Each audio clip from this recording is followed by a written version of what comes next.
everyone, gusto ko lang ipakita yung aura-aura ko today. Ayan, nagbihis ako. Kaya gumawa na rin ako ng pang-upload ko sa YouTube ko. Anyway, gusto ko lang kayong kumustahin. Kung kumusta ba ang start ng New Year natin, 2024. Ayan.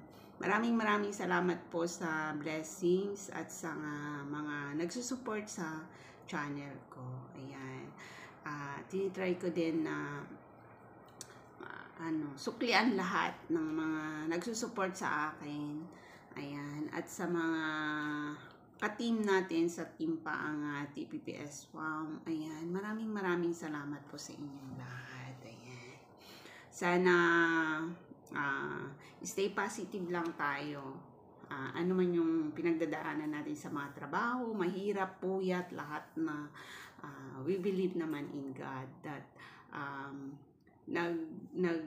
sa atin, taking care for the rest, di ba? Kaya nga huwag tayong mag-worry kasi naniniwala ako na pag hindi na natin kaya is nandyan lang si God para alalayan tayo. Ayun lang. Yun yung word of wisdom ko for today. Ayan. Thanks for watching. God bless us all.